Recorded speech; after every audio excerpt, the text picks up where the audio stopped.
Приветствую зрителей, приветствую подписчиков, приветствую лайкеров. Короткий рассказ от третьей винной полки, которую я сделал в начале этого года.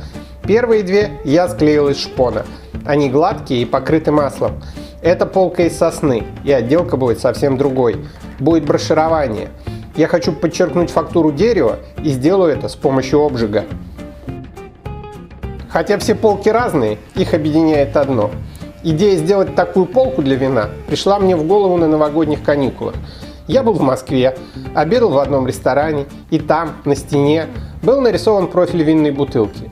И именно этот рисунок подтолкнул меня к идее сделать профиль бутылки частью конструкции полки.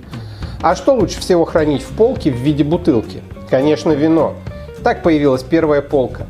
Жмите на ссылку в правом верхнем углу и посмотрите, как я склеил профиль бутылки из шпона.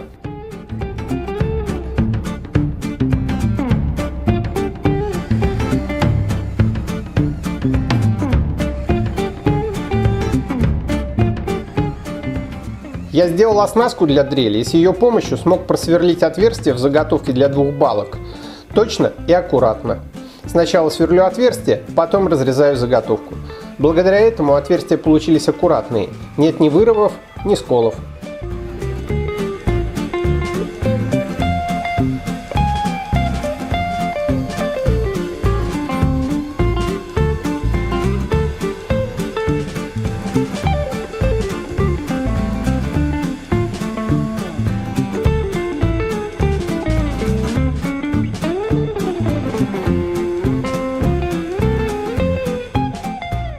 Теперь основание. Придаю ему форму бутылки и соединяю его с балкой. Шканты, саморезы, деревянные пробки сверху.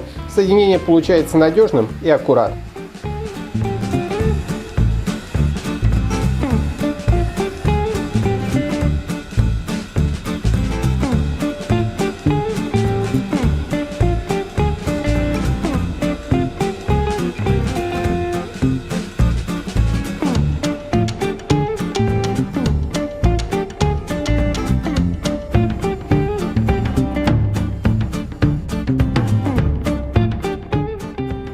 В нынешней полке я кардинально упростил конструкцию. Всего 2 детали – основание и балка.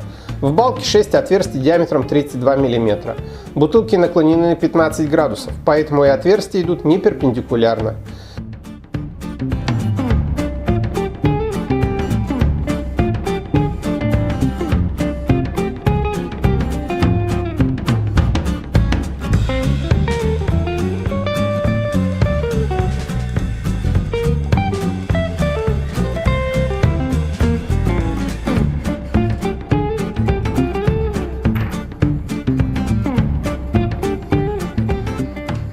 Третья полка в форме месяца. Вмещает 5 бутылок, бокал и винные аксессуары. Изящная винница соблазняет гостей к винопитию, а своего владельца к созерцанию и фантазиям.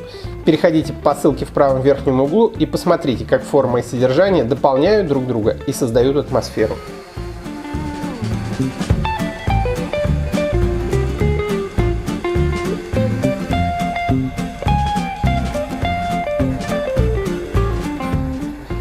Теперь отделка. Сначала я обжигаю всю полку с лицевой стороны. Не стоит жечь до углей и сизого дыма. Моя задача – разрушить мягкие слои древесины и сохранить более твердые. Даже маленькая бытовая горелка легко справляется с этой задачей. Под пламенем мгновенно проступает рисунок годовых колец. Слои древесины проявляют свои плавные очертания и узоры. После обжига – щетка.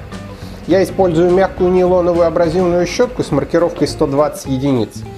Не стоит использовать металлические щетки, они оставят на изделии тонкие глубокие царапины, которые будут бросаться в глаза. Грубая нейлоновая щетка красного цвета скорее подойдет для твердых пород древесины.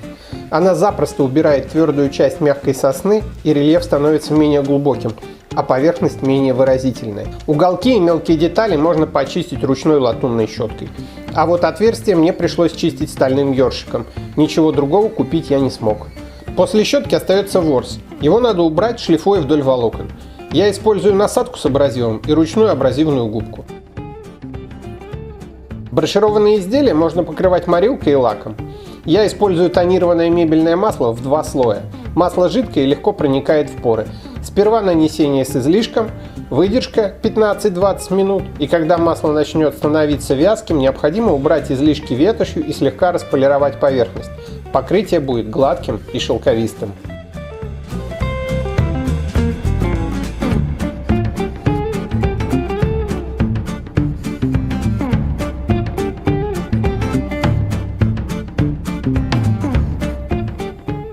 Как видите, путешествия вдохновляют. Я всегда возвращаюсь домой с новыми идеями. Желаю вам того же.